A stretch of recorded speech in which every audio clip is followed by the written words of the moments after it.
ni impanuka ikomeye ya bisi ya kampani ya International yavaga mu mujyi wa Kigali yerekeza mu karere ka Rubavu aho yari irimo abaturage bagera kuri 52 nk'uko bene kampani babigaragaje. Abaturage bayibonye bagaragaza ko yagiye ibajugunya aho yagiye imanuka hose ku buryo yageze aha ngaha muri iki gishanga hasigayemo umuntu umwe nawe waje kuhaburira ubuzima.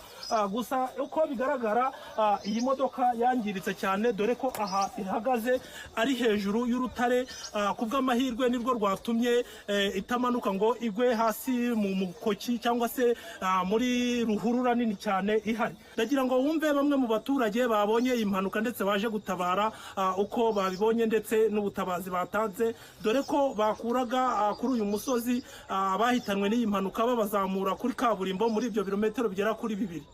Impanuka naje nsanga imaze kuba ikintu nakoze ngewe nuko naje nje gutabara nzankuramo umuntu umwe wari urimo mu modoka wari wapfuye tangije turamuzamura tumugeza ruguru iriya tangije ngaruka gutwara umuntu wari urimo waryamye haraguru y'imodoka wari wapfuye nanone tumuzamura tumugeza ruguru iriya ndumva ari ibyo ngibyo navuye. Umuyobozi w'akarere ka Rulindo yagaragaje ko iyi mpanuka yabaye ku isaha ya saa 7:25 amakuru yari yamenye nuko harimo abaturage 52 ku ikubitiro abaturage 16 bahise bahasiga ubuzima. Abari bayegereye batubwiye ko ipine yaturitse hanyuma nibwo yahise mu muhanda ijyana hasi mu gishanga. Ni impanuka mbi cyane kugira ngo kugeza ubu tumaze kubona 16 bamaze bakomeretse bagiye bajya mu bitaro bitandukanye byo mu mujyi wa Kigali kugira ngo Minisiteri y'Ubuzima na Minisiteri y'Ubutegetsi bw'Igihugu bakoze ubutabazi bwihuse. Kiri gukorwa nuko Minisiteri y'Ubuzima kuko nabibabwiraga na Minisiteri y'Ubutegetsi bw'Igihugu bakoze ubutabazi bwihuse. Imodoka nyinshi za ambulance n'iza gisirikare zagiye zizahanga ziza kwevakura abantu barimo kubitaho mu bitaro bitandukanye. Iyo ugeze rero aho iyi mpanuka yabereye ubona ko bimwe mu byuma by'iyi modoka byagiye bisigara ku musozi kuko ahangaha iri yamaze gusamburika cyane ku buryo bigaragara ko itakiri imodoka ariko gusa ngo yageze kuri iki gice igihinda nk'uko abaturage babigaragaza. Abenshi bari muri iyi modoka, bamwe bari bavuye kurangura ibicuruzwa mu mujyi wa Kigali babyerekeza mu karere ka Rubavu. Gusa nguko uko bimeze ahangaha mu karere ka Rulindo mu murenge wa Rusiga.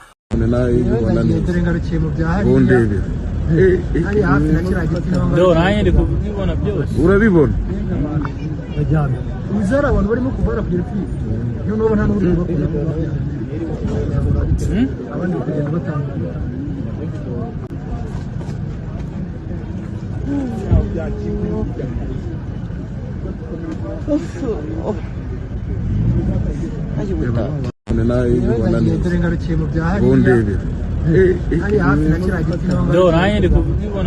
urabibona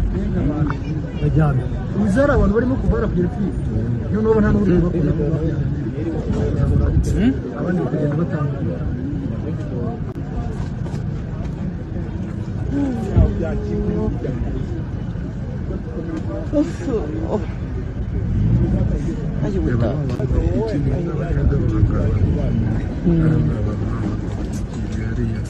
bose urabona bagiye bakwikiramo n'imirambo na za shitingi ntabwo iri kuyireba naho satwikiye buriya n'imirambo. Ayiwe data we mana yanjye we biriya ni ibibati by'imodoka biriya biri mu mayira haruguru. Ayiwe abantu ni hariya hejuru twagiye umva mugerageze nimba ufite umuntu ujya ukora ingendo za buri munsi ubaze ino manuka ibaye muri aya masaha iguyemo abantu benshi. Gerageza ubaze yuko nta muntu waba uzi wabuguye muri manuka cyangwa se n'umuryango w'uwaburiye mu manuka nawe amenye ko hari umuntu wiwe waburiye ubuzima muri iyi mpanuka kuko iyi modoka iguye muri aya masaha nyuma ya saa sita. Ariko amakuru ndi guhabwa cyangwa amakuru ari kongeraho aka kanya ishobora kuba abantu barokotsemo ari bake kuko baravuga ko hafi ya bose baguye muri iyi mpanuka. Mugerageze ducicikanishe izi video ku mbuga zose nkoranyambaga tubamo abantu babuze ababo kubera ino mpanuka bagerageze bagere ku bantu babo. Mugerageze dukore urukundo, tugerageze turebe ko hari umuntu wabona umuntu we waburiye muri iyi mpanuka, kuko imodoka nini ya bisi gutya iguyemo abantu barenga 30 kuzamura, ni abantu benshi cyane. Mugerageze turebe ko nta bantu baburiye ubuzima muri iyi mpanuka twaba tuzi hafi yacu. Mugerageze kabisa.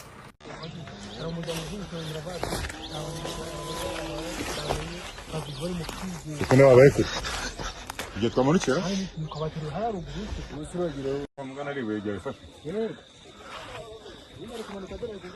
Mwarebye neza munsi n'abandi bantu barimo?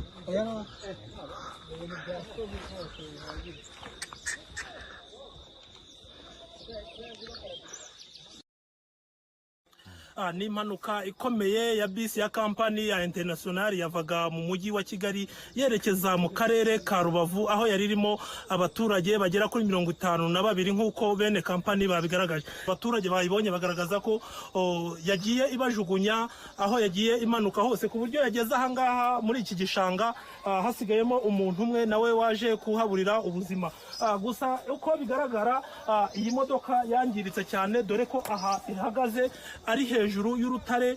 Kubw'amahirwe nirwo rwatumye itamanuka ngo igwe hasi mu mukoki cyangwa se muri ruhurura nini cyane ihari. Ndagira ngo wumve bamwe mu baturage babonye impanuka ndetse baje gutabara uko babibonye ndetse n'ubutabazi batanze, dore ko bakuraga kuri uyu musozi bahitanwe n'iyi mpanuka babazamura kuri kaburimbo muri ibyo birometero bigera kuri 2. Impanuka naje nsanga imaze kuba. Ikintu nakoze ngewe nuko naje nje gutabara, nzankuramo umuntu umwe wari urimo mu modoka wari wapfuye, tangije turamuzamura tumugeza ruguru iriya, tangije ngaruka gutwara umuntu wari urimo waryamye haraguru y'imodoka wari wapfuye, nanone tumuzamura tumugeza ruguru iriya. Ndumva ari ibyo ngibyo nabonye. Umuyobozi w'akarere ka Rulindo yagaragaje ko iyi mpanuka yabaye ku isaha ya saa 7:25. Amakuru yari yamenye nuko harimo abaturage 52, ku ikubitiro abaturage 16 bahise bahasiga ubuzima. Abari bayegereye batubwiye ko ipine yaturitse, hanyuma nibwo yahise irenga umuhanda ijya ahantu hasi mu gishanga. Ni impanuka mbi cyane, kugira ngo kugeza ubu ngubu tumaze kumenya 16 bamaze bakomeretse, bagiye bajyanwa mu bitaro bitandukanye byo mu mujyi wa Kigali, kugira ngo Minisiteri y'Ubuzima na Minisiteri y'Ubutegetsi bw'Igihugu bakoze ubutabazi bwihuse. Kiri gukorwa nuko Minisiteri y'Ubuzima, kuko nabibabwiraga na Minisiteri y'Ubutegetsi bw'Igihugu, bakoze ubutabazi bwihuse. Imodoka nyinshi za ambulance n'iza gisirikare zagiye zizanga ziza kwevakura abantu barimo kubitaho mu bitaro bitandukanye. Iyo ugeze rero aho iyi mpanuka yabereye, ubona ko bimwe mu byuma by'iyi modoka byagiye bisigara ku musozi, kuko ahangaha iri yamaze gusamburika cyane ku buryo bigaragara ko itakiri imodoka, ariko gusa ngo yageze kuri iki gice igihinda nk'uko abaturage babigaragaza. Abenshi bari muri iyi modoka, bamwe bari bavuye kurangura ibicuruzwa mu mujyi wa Kigali babyerekeza mu karere ka Rubavu. Gusa nguko uko bimeze ahangaha mu karere ka Rulindo mu murenge wa Rusiga.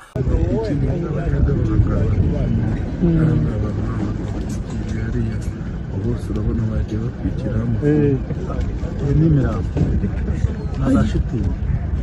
Ntabwo iri kuyireba naho satwikiye biriya n'imirambo. Ayiwe data we, mana yanjye we. Biriya ni ibibati by'imodoka biriya biri mu mayira haruguru. Ayiwe abantu ni hariya hejuru.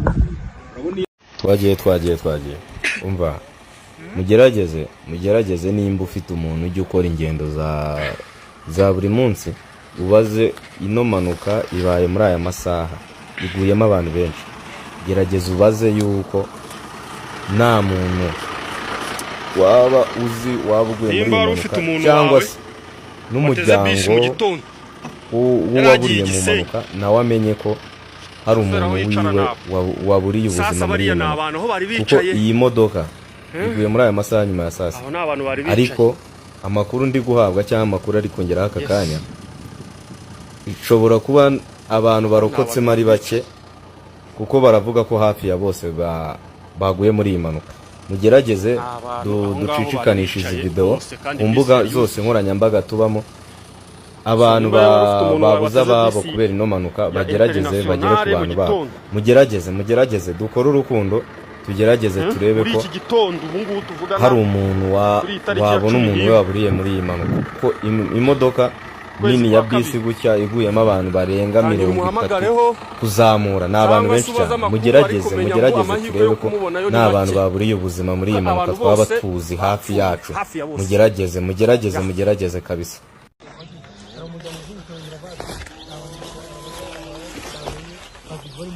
Kuko nabaye kure igihe twamanukira